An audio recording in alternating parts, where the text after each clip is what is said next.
자, 우선 지금 이 우원식 당선이 꽤 파문이 큰 것 같습니다. 제가 어제 취재를 좀 해보니까 어제 아마 뭐 이런저런 그 이유들 뭐 쭉 이야기를 해왔는데, 기본적으로 일단 추미애에 대한 일단 거부감이 가장 셌고, 그 다음에 이제 이재명 위주로 지금 뭐 이렇게 몰아붙인 데 대한 어떤 반감들, 이게 굉장히 있었다고 합니다. 그래서 아마 재선 이상들은 대부분 우원식한테 표를 줬다고 그래요. 그리고 또 추미애가요, 선거운동을 거의 안 했다고 합니다.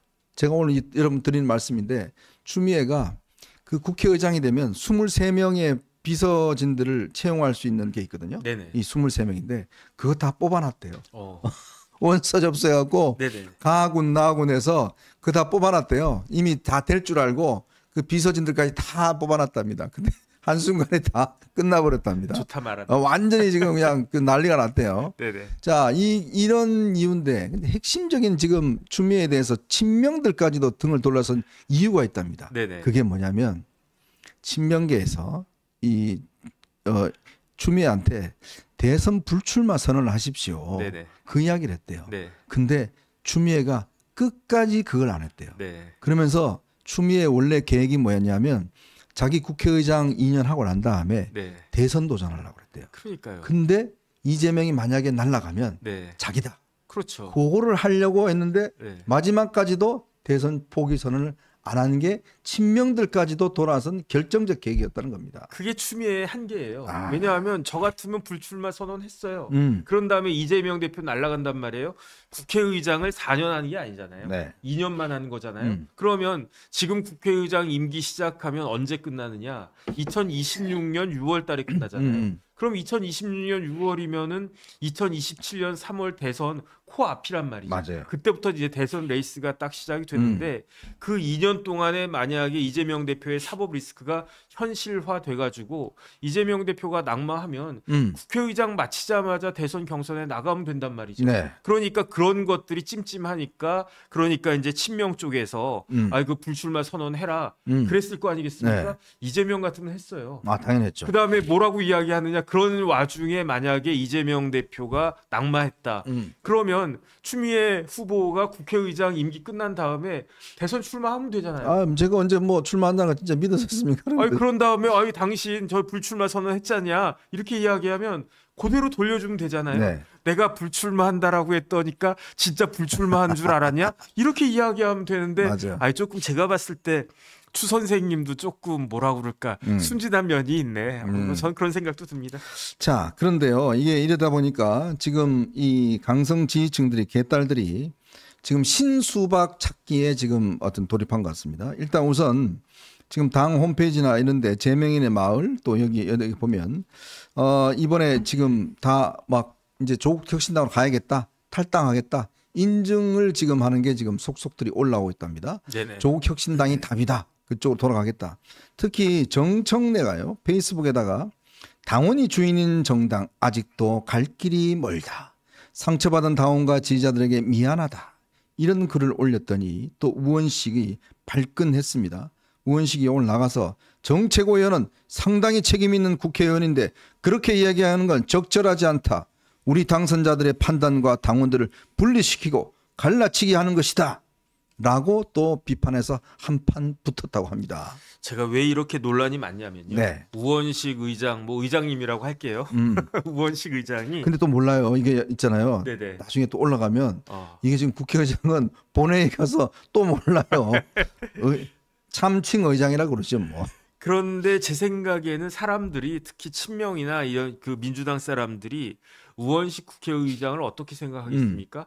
국회의장 배지를 주순 사람이라고 생각할 거 아니에요. 네네. 원래대로 하면 추미애가 아니면 누구를 택했겠습니까? 정성호 의원을 택했죠. 그것도 아니면 조정식 의원을 택했겠죠. 네. 그런데 우원식은 사실은 원래대로 하면 사실 추대되는 게 맞아요. 네. 그런데 지금 박찬대도 추대되고 그다음에 조금 있다가 4개월 뒤에 이재명도 추대되어야 하는데 네. 국회의장까지 추대할 수는 없는 거니까 모양이 너무 그림이 안 좋아지니까 그러니까 들러리를 세웠다라고 생각을 한 건데 그 들러리가 덜커덕 그 국회의장 그 배지를 갖다가 주순 거 아니겠습니까? 네. 제가 찾아보니까 보좌진이 23명인데 법대로 따지면은 차관급 비서실장이 있고요. 네. 그 국회의장도 수석 비서관들이 맞아요. 있는데 수석이. 1급이 3명이에요. 음. 1급 수석 비서관 3명, 그다음에 2급이 4명 뭐 이렇게 해 가지고 23명에다가 그다음 국회의장 공관 혹시 가 보셨어요? 아유, 저 자주 가봤죠.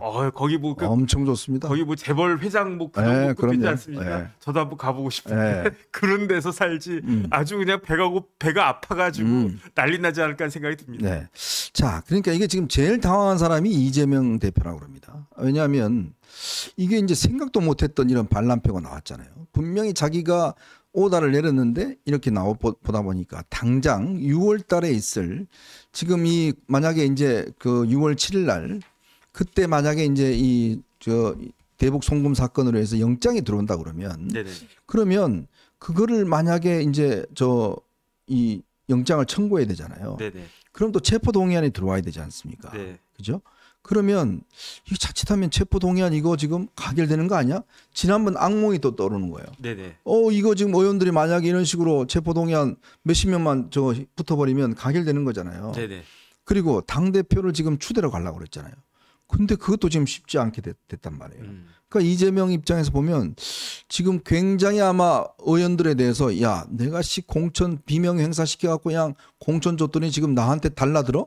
엄청 열이 받은 모양이에요. 그런데 저는 이재명 대표 그 부분은 걱정 안 해도 돼요. 네. 왜냐하면 제가 생각해 보니까 이거는 이재명에 대한 반란이 아니고 추미애에 대한 반감이다. 네. 저는 그런 생각이 들어요. 그러니까 내가 이재명 대표 마음에 안 들고 앞에서야 그냥 그 대표님이 무섭고 개딸들 무섭고 하니까 우리 대표님 뭐 이러고 있지만 뒤로는 저 사람이 무슨 대표야 뭐 이런 식으로 생각하는 의원들도 상당히 있다라고 생각은 되는데 네. 그렇다고 해가지고 그것 때문에 추미애가 아닌 우원식을 국회의장 만들어야지 네. 이렇게 했다라는 생각은 안 들고요. 오히려 추미애에 대한 반감이 너무너무 커가지고 내가 웬만하면 이재명 대표의 그 명심을 웬만하면 따르겠는데 추미애는 도저히 안 되겠다. 내가 개인적으로 당한 것도 있고 그다음에 속으로 저는 이렇게 정당화했을 수도 있을 것 같아요. 네. 어떻게 정당화냐면 아니야 이번에 아무리 이재명 대표가 추미애를 민다고 하더라도 그거는 이재명 대표가 판단 미스야. 네. 이재명 대표님을 위해서라도 추미애는 되면 안 돼. 라고 스스로 정당화하고 합리화하는 사람들이 80명, 90명이 되지 않았나 저는 그런 생각이 들고요. 사실 그 판단이 전 맞다라고 생각이 되거든요. 네. 추미애가 국회의장 되어 있으면 이재명 대표한테 좋겠습니까? 저는 오히려 훨씬 더 안 좋을 거라고 생각을 갖다 하고요. 우원식 국회의장이 이재명 대표의 대선 가도에는 훨씬 더 나을 수 있겠다 그런 생각을 갖다 하고 그렇기 때문에 오히려 우원식 국회의장이 된 지금 현실에 대해서 국민의힘 쪽에서는 훨씬 더 긴장해야 된다. 저는 그런 생각이 듭니다. 자, 그런데 이제 문제는 뭐 민주당에 저거야 뭐 아주 이제 우리가 재밌게 보고 있지만 정작 중요한 거는 그겁니다. 자, 민주당은 그래도 저런 식이라도 지금 변화가 있다. 지금 윤상현 의원이 어제 저렇게 이야기를 했어요. 이 중도층을 향한 민주당의 변화가 정말 두렵다. 선택의 기준은 대선 승리에 누가 더 도움이 될까? 바로 그거다. 앞으로 민주당이 모든 기준에서 대선 승리뿐이다. 중도층을 향한 민주당의 변화가 두렵다. 이렇게 이야기했습니다. 패배가 우리보다 승리한 민주당이 더 먼저 변하고 있다. 위기감을 가져야 한다. 민주당보다 우리 국민의힘이 더 빨리 더 크게 변해야 된다. 이런 이야기를 했는데요. 자, 이날 국회에서는 아주 두 개의 어떤 세미나가 열렸습니다. 윤상현 의원이 주최하는 보수개혁과 관련된 세미나가 열렸어요. 그리고 나경원 의원이 주최하는 저출산 관련된 세미나가 열렸습니다. 그런데 이 저출산 관련된 세미나에는 당 지도부를 비롯해서 현역 의원들이 35명이나 입추에 여지없이 참가를 했다고 그래요. 근데 정작 보수개혁을 하는 토론회에는 현역 의원이 한 명도 가지 않았다고 합니다. 참 이런 사실이 정말 있고요. 지금 민주당은요 연일 지금 재집권 전략 세미나를 열고 있습니다. 여기 많은 의원들이 참가한다고 합니다.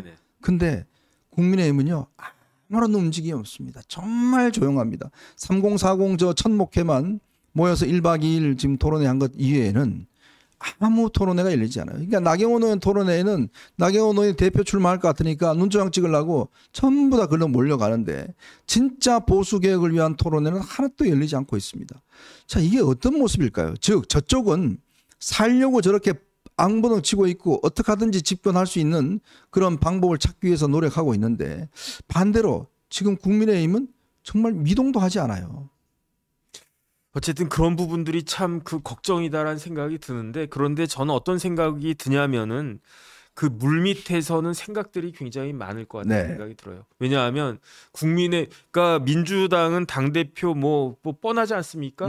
뭐 아직은 모른다 뭐 이런 식으로 이야기하지만 이재명 대표가 시건한 게 한두 번이었습니까? 네. 그러니까 그 8월 정도에 민주당은 당대표로 이재명 대표가 되는 것은 뭐 기정사실로 봐야 될 거고, 반면에 국민의힘에서는 지금 누가 될 것이냐, 뭐 백서를 쓰네 마네 이런 것들에 지금 정신이 쏠려 있는 그래서 거라고 말입니다. 생각을 하는데 어쩔 수 없는 것 같아요. 왜냐하면 총선 패배에 대한 그 충격이 너무나 크기 때문에, 정신이 이래 어려웠어. 그다음에 이제 이런 그 과정을 거쳐가지고 지금 상황에서 제일 합당한, 제일 그 필요한 사람이 당 대표가 돼서 그 사람 위주로 추스리는 수밖에 없겠다. 저는 그런 생각이 듭니다.